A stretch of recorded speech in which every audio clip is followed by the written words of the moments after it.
What's up, guys? Welcome back to the page. As y'all can see, it's dark outside, so I won't be firing up the old girl today because I don't want my neighbors to call the cops on me.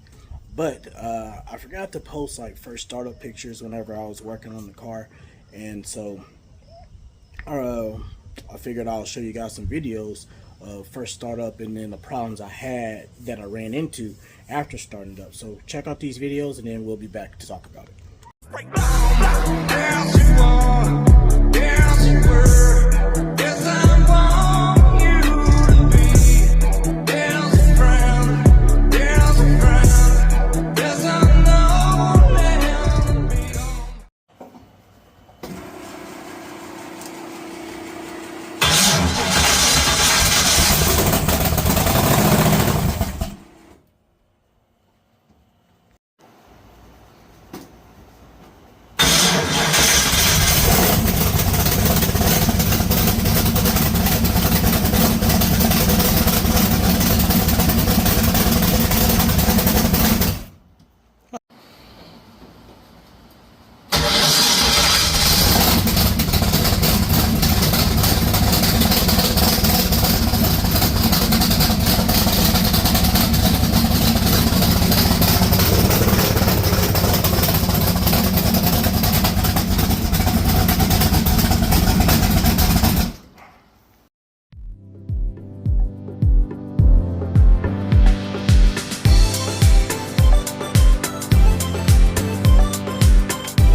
Okay, so surprisingly enough, the car started right up.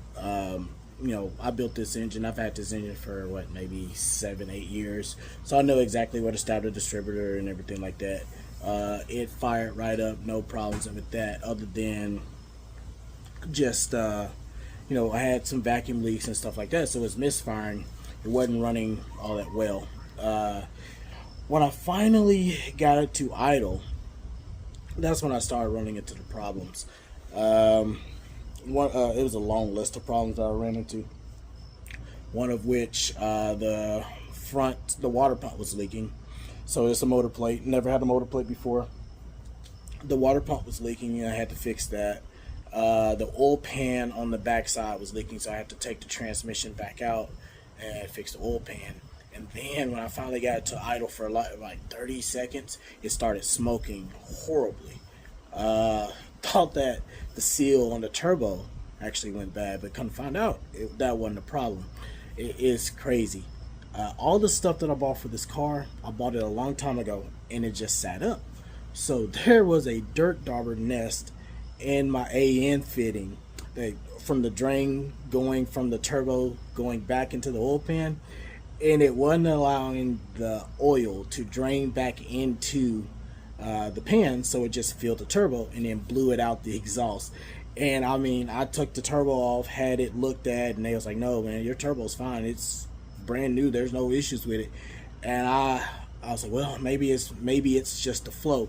So I bought a pump and everything, because I was just gonna pump the oil from the turbo into the oil pan. I was like, well, maybe it's just flowing slow. Let me just pump it in. As soon as I took it off, I bought the pump and everything. As soon as I took it off, I found this dirt dauber's nest, and I was like, wow. Yeah, so there was that. And then the last problem that I ran into was that the Phytech is a used system. A friend of mine let me borrow it. They ran E85, and it sat up, so the injectors were bad.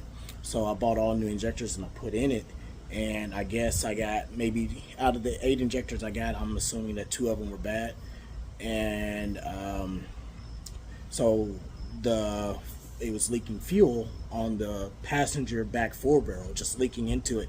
So after it would idle for maybe 2 minutes, it would just burn your eyes. And I couldn't control it. When I finally, I had the cap on it, so I never saw it. Finally, eventually took the cap off, and I saw that it was just leaking in there. So I didn't even try to warranty the injectors. They were $44 each, so I was like, well, for a quick $90 versus the hassle, let me just go ahead and get new injectors. I got the new injectors, put them in, problem solved.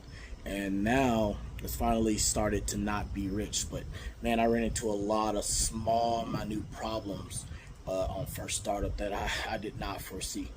But yeah, finally got it idling good, and man, the sound is better.